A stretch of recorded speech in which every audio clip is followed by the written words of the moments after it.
Hello friends, आप लोगों का स्वागत है आपके अपने यूट्यूब चैनल स्टडी करो पर। तो फ्रेंड्स, इस वीडियो में आप लोगों को हिंदी का पेपर का फुल सोल्यूशन बताने वाला हूं। जी हाँ फ्रेंड्स, फुल आंसर की फुल सॉल्व पेपर इस वीडियो में आप लोगों को बताने वाला हूं, ठीक है ना। तो आज आप लोगों का पेपर अच्छा गया होगा, उम्मीद करता हूँ। फ्रेंड्स, मैं हिंदी पेपर के लिए जो वीडियो डाला था तो उसमें मैंने आप लोगों को बताया था कि आपका पेपर प्रश्न बैंक से पूरा तैयार होगा, और वैसा ही हुआ फ्रेंड्स। एक एक क्वेश्चन इस पेपर का प्रश्न बैंक से आया हुआ है। तो जिन्होंने प्रश्न बैंक से तैयारी की होगी अपनी, तो उन्होंने हिंदी के पेपर में कहर ढा दिया होगा। जी हाँ फ्रेंड्स, तो इसलिए मैं आप लोग बता रहा हूँ कि आप लोगों का जो अभी इंग्लिश का पेपर बचा है, तो आप लोग ध्यान में रखिएगा कि प्रश्न बैंक से तो आप लोग तैयारी जरूर से ज़रूर कर ही लीजिएगा, क्योंकि आपका पेपर प्रश्न बैंक से ही आएगा। तो चलिए फ्रेंड्स, हम लोग ध्यान देते हैं हिंदी के पेपर के सोल्यूशन के बारे में, ठीक है ना। तो पहला जो क्वेश्चन है आप लोगों का पेपर कुछ इस तरह का आया था। चलिए हम लोग देखते हैं क्वेश्चंस को। तो सही विकल्प चुनकर लिखिए।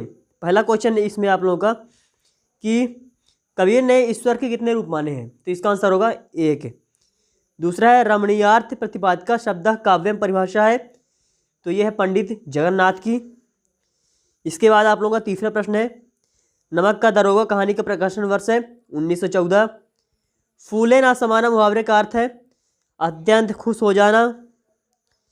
इसके बाद एक मिनट फ्रेंड्स, इसके बाद आप लोगों का अगला प्रश्न है कि लता के स्वरों में है, तो लता के स्वरों में निर्मलता है, ठीक है ना। इसके बाद आप लोगों का छठवां प्रश्न है किसी सामग्री से उसकी अशुद्धियों को दूर करके उसे पठनीय बनाना कहलाता है, तो ये कहलाता है फ्रेंड्स संपादन।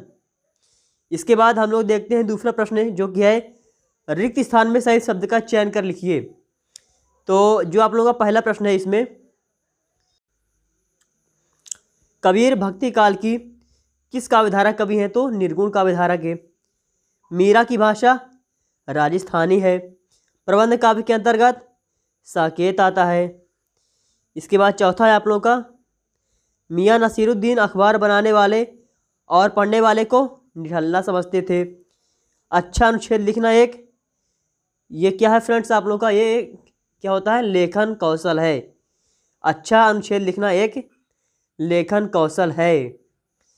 आप लोग का छठवां है शास्त्रीय गायन की महफिल 3 मिनट की होती है, 3 मिनट। हिंदी का पहला साप्ताहिक पत्र उदंत मार्तंड है। इसके बाद सही जोड़ी आती है आप लोगों की। तो पहला है हम तो एक एक कर जाना, तो ये तो कबीर दास जी की पंक्तियां हैं। सर्ग में बधी रचना, इसका हो जाएगा महाकाव्य सामने सामने। अपू के फादर 2.5 साल, इनके लेखक फतेहजीत राय हैं, इसका भी हो जाएगा सामने सामने। किसी विचार या भाव के बारे में लिखना, भाव पल्लवन। राजस्थान की रजत बूंदे, अनुपम मिश्र ने इसको लिखा है, यह भी आमने सामने हो जाएगा। जनसंचार का अंग्रेजी पर्याय मास कम्युनिकेशन, यह भी आमने सामने हो जाएगा। तो ये हो गई आपकी सही जोड़ी, ठीक है ना।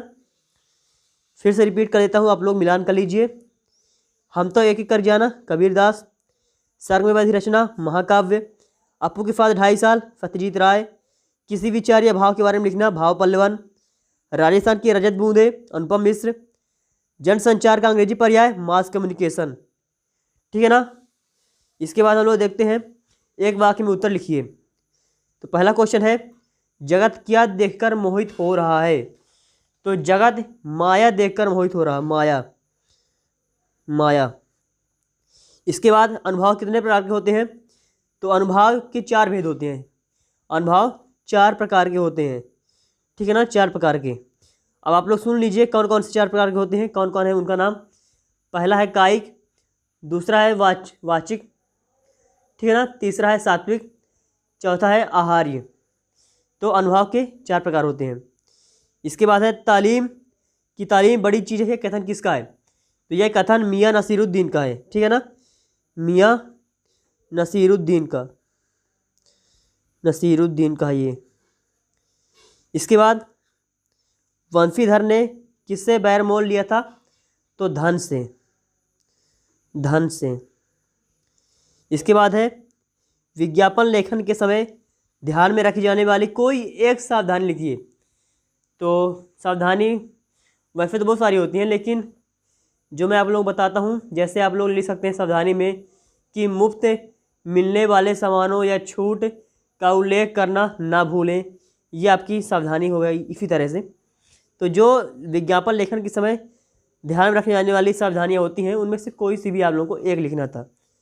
इसके बाद है लता मंगेशकर की लोकप्रियता का मुख्य मर्म क्या है।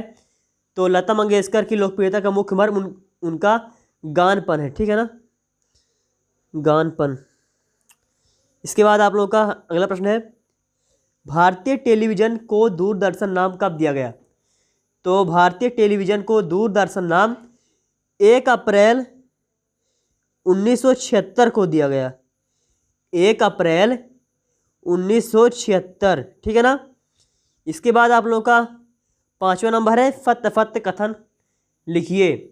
तो पहला क्वेश्चन है, कबीर ने सधुकड़ी भाषा का प्रयोग किया। तो ये बिल्कुल सत्य है। मोहन बैल है में अभिधा शब्द शक्ति है। तो ये असत्य है। तीसरा है, अपू की माँ उसे रोटी सब्जी खिला रही थी। तो ये असत्य है। चौथा, संवाद का समान अर्थ बातचीत है। तो ये सत्य है। संगीत का क्षेत्र विस्तीर्ण है। ये भी सत्य है। छठवां, जनसंचार माध्यमों का लोगों पर केवल सकारात्मक प्रभाव पड़ता है। तो ये आप लोगों का असत्य है, क्योंकि सकारात्मक प्रभाव तो पड़ता ही है, साथ साथ नकारात्मक प्रभाव भी पड़ता है जनसंचार माध्यमों का लोगों पर। तो छठवां नंबर आपका असत्य। फिर से मैं रिपीट कर देता हूँ आप लोगों का आंसर, ठीक है ना। पहले का हो जाएगा सत्य, दूसरे का हो जाएगा आप लोगों का असत्य, तीसरे का असत्य, चौथे का सत्य, पांचवें का सत्य और छठवें का असत्य। ये आपके फत्य फत्य के आंसर हो गए। इसके बाद यहाँ से आपके ऑब्जेक्टिव प्रश्न समाप्त होते हैं। इसके बाद आपके शुरू होते हैं क्वेश्चन, मेन क्वेश्चन आपके चैप्टर वाले, ठीक है ना, 2 नंबर वाले, 3 नंबर, 4 नंबर, इस तरह के। तो ये तो आपसे बन गए होंगे। पूरा का पूरा पेपर प्रश्न बैंक से तैयार हुआ है फ्रेंड्स। तो मैं आप लोगों से गुजारिश करूँ कि आप लोगों का जो इंग्लिश का पेपर होना है, तो उससे भी आप लोग प्रश्न बैंक से ही ज़रूर तैयारी करें। तो ये रहा आपका पेपर। मैं आप लोगों को ऑब्जेक्टिव प्रश्नों के एकदम सटीक सही आंसर प्रोवाइड करा दिया हूँ आप लोगों को। आप लोग अपने अपने आंसर मिलान कर लीजिए, आपसे कितने नंबर का पेपर बना, कितने ऑब्जेक्टिव प्रश्न आपने सही किए। तो चलिए फ्रेंड्स, आज की इस वीडियो में इतना ही। मिलता हूँ आपसे इससे अगली वीडियो में, तब तक के लिए जय हिंद, जय भारत, वंदे मातरम।